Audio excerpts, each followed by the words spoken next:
Hi everybody, Mr. Burke here again, and I'm so excited to keep reading Clementine and the Spring Trip. We are on chapter 6 now, and if you remember in chapter 5, we learned a whole lot. Like, Clementine doesn't get to partner up with her best friend anymore on the field trip. She has been asked to partner up with Olive, the new student, and Clementine doesn't really know how to feel about Olive. We also learned that they're working on a table called the Pentagon, so all 5 of their family members can eat at the same table when Clementine's new baby brother or baby sister is born. And we saw that Clementine was a good friend to Margaret because she drew her a picture to cheer her up when Margaret wasn't feeling too good about her mom marrying this new person, right? Hopefully some of that good friendship towards Margaret can be extended towards Olive, but we'll have to wait and see. Here comes chapter 6. Thursday morning, my eyelids snapped open like cartoon window shades. If I could stay safe from the fourth graders, this was going to be a great day. I jumped out of bed and raced into the kitchen to pack my lunch. But my mother was already up, and she was doing it. "Mom, no!" I cried. "No crackers, no carrots, and no apple." "Why not?" she asked, zipping the carrots into a bag. "You like them." "I like them, but I can't eat them. Those things make eating sounds you could hear on Mars." "Clementine, what are you talking about?" She took out some almond butter. "And no almond butter. Almond butter makes snicking. This trip is with the fourth graders, Mom. They have a rule about eating sounds. No crunching, no chewing, no slurping, no glugging, and definitely no snicking." My dad came in then, with my brother in his arms. "There is a rule about eating sounds?" he asked. "Of course," I said, and then I explained to my parents everything Margaret had warned me about. When I was finished, my dad looked up from stirring yogurt into my brother's cereal. "Who made this rule?" he asked. "Dad, I already said. The fourth graders. First the mean ones, and now all of them." "Yes, but who are these people?" "The sound police?" "Dad, they're the fourth graders.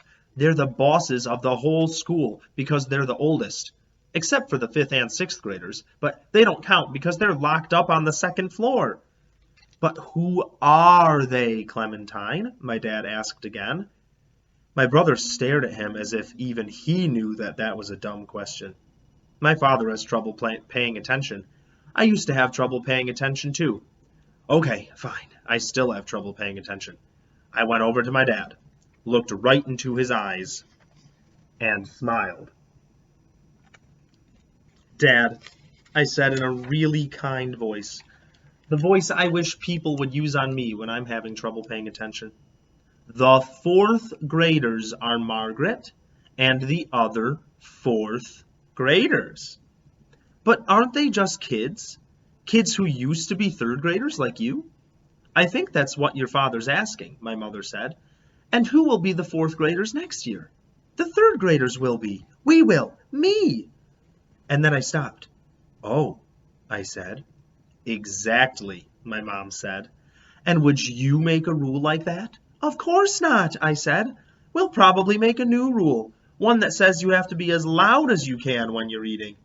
My dad put my brother's cereal down in front of him. "Food is a big deal, Clementine," he said. "Most people would be happy just to have enough of it. So maybe you won't make any rules about eating. In fact, maybe you won't make any rules at all." Sometimes he has trouble staying serious. "Dad," I reminded him, "making rules is the whole point of being a fourth grader." My dad went off to work, my mom left to get kohlrabi dressed, and I repacked my lunch. Kohlrabi. Another vegetable name for her little brother, right? I saw my dad again in the lobby as I was leaving. "Got your homework, sport?" he asked. "No homework," I said. "Field trip." "Oh, right." He patted my backpack. "Well then, you've got plenty of room in there." He unzipped it and tossed in a package of pecans. "Courtesy of the Condo Association. Your mom went a little overboard, a little extra crunchy. Share them and have fun today." I didn't point out to him how dangerously loud nuts were, because just then the elevator doors opened. Margaret stepped out. She pointed at me. "You'll make him an ashtray," she said. I'll give it to him and say, Alan, your pipe lives here. That's a really good solution, Margaret, I said, and it was, because we'd all get to do what we loved most.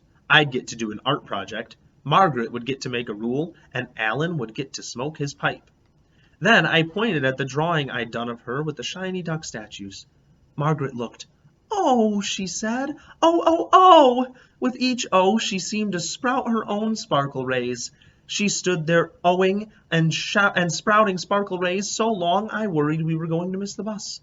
Remember, you said I could clean the lobby this weekend, she called out to my dad as I pulled her past him. The steps too, okay? My dad said, okay, and then I dragged Margaret out the door. On the bus, I showed her my lunch. There's no mayonnaise on this chicken sandwich, is there? She asked me. Of course not, I said, snicking. She nodded at the string cheese and the raisins, threw in a bunch of her hand wipes. Then finally, she said, okay, but remember, keep your mouth closed. There's Margaret, oohing and eyeing and owing at the...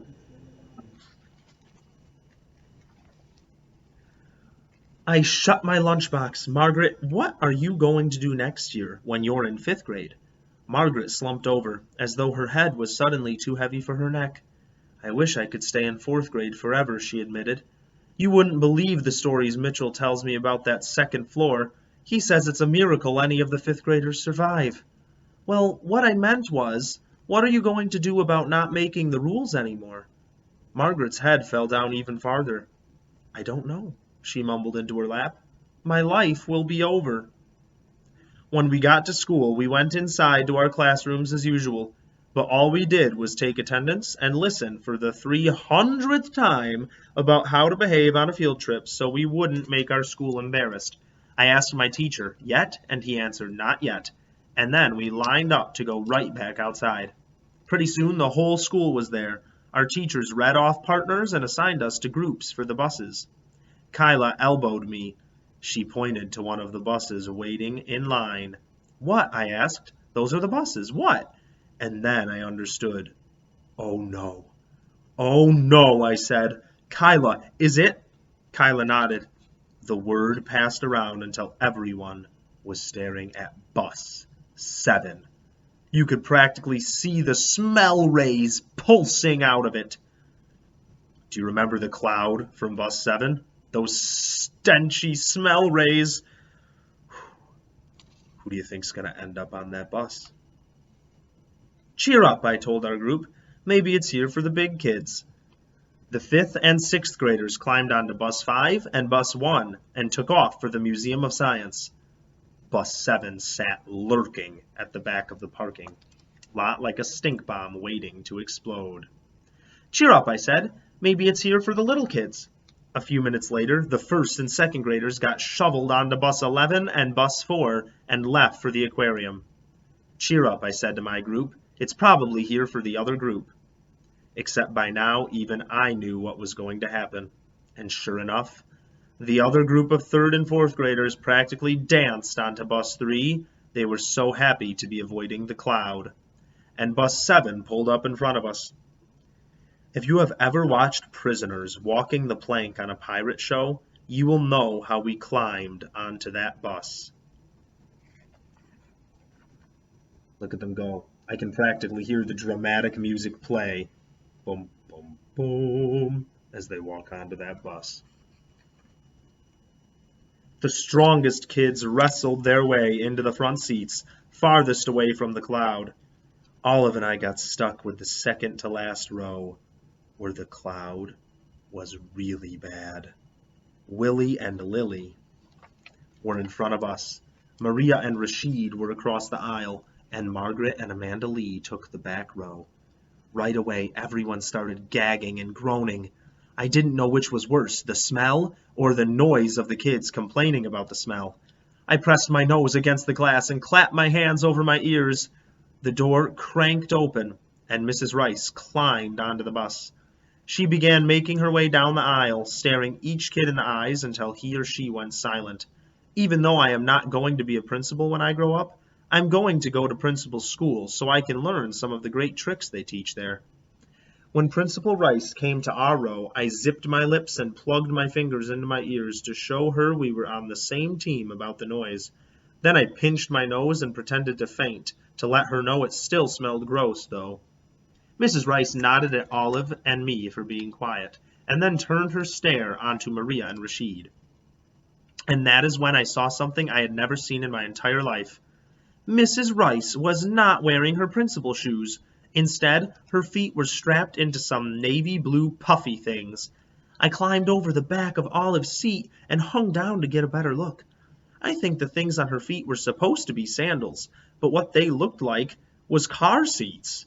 I wanted to ask her if they made her feet feel like they wanted to go for a ride, or if they just felt trapped. Look at those shoes.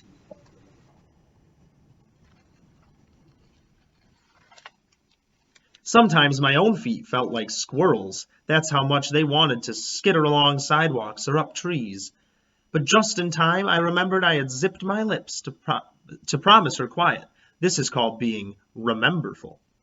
I slid back down into my seat. The clouds settled around me and crept into my nostrils. Mrs. Rice made her way back up the aisle and called for our attention. The bus company assures me the bus has just been cleaned, so no more complaining. You may talk, but use your inside voices, she announced. Then she sat down behind the driver with Margaret's teacher, and the bus started up. The kids around me went back to talking again, except quietly now, and in a different language. Olive language. Willie and Lily told Olive stories about being twins in Olive language. Maria and Rashid invited Olive to their wedding in it. Some of the other kids from our class actually passed notes back from the front of the bus written in it. Right in front of me, everyone was making friends with Olive. By next week, she'd be best friends with everyone in the entire 3rd grade, except me, because why would she want to be friends with someone who couldn't even talk her language? Olive must have hypnotized everyone, because nobody paid any attention to me when I growled, "Stop talking, Olive!" Okay, fine. Maybe nobody paid any attention to me because I only growled it to myself. Still, they looked hypnotized all right. Lily was practically melted over the back of her seat, smiling as if just being near Olive was a magic dream come true. Olive is, Olive oh, Olive she sighed. I slumped down. It wasn't fun. It was the opposite of fun, which is boring. Luckily, I had invented a game for extra boring times. How you play dead arm is this. Pretend one of your arms is dead. You can only move it by using your other, still alive arm, or your teeth. If you use your teeth, put your lips over them and be very gentle, like a mother cat when she lifts her kitten, because your arm is not really dead, and teeth can hurt. Anyway, dead arm makes everything you do more interesting. I lifted my right arm with my left and dropped it onto Willie's head. "Quit it," Willie said without even turning around. "I'm trying to draw a zombie shark and you're messing it up." Then he turned around and gave Olive a big, bloopy smile. "I mean, I'm trying to draw a Olive Olive arc," he corrected himself. I closed my eyes and stuffed secret fist balls into my jacket pockets. And guess what I found in there? Pine needles! This is the good news about forgetting to clean out your pockets. I pulled them out, buried my nose in them, and kept it there for mile after mile. But after a while, I smelled all the pine scent out of them. At least it was a little break from the cloud. I leaned my head way back so I could at least smell some good bus exhaust, but it wasn't much help. By the time the doors finally opened, I was practically dead from the cloud, like the rest of the kids. We staggered out to see the first attraction. Look at those facial expressions. It must really be stinky, or they're exaggerating. And that is the end of Chapter 6. A little cliffhanger. We don't know what the first attraction's going to be, but I'm excited to find out when we read the rest of the details about their field trip. Will Clementine be okay with the loud eating rule? Will they survive the cloud stink on the way back? Only time will tell. Stay tuned for the rest of this lovely book. Thanks for listening.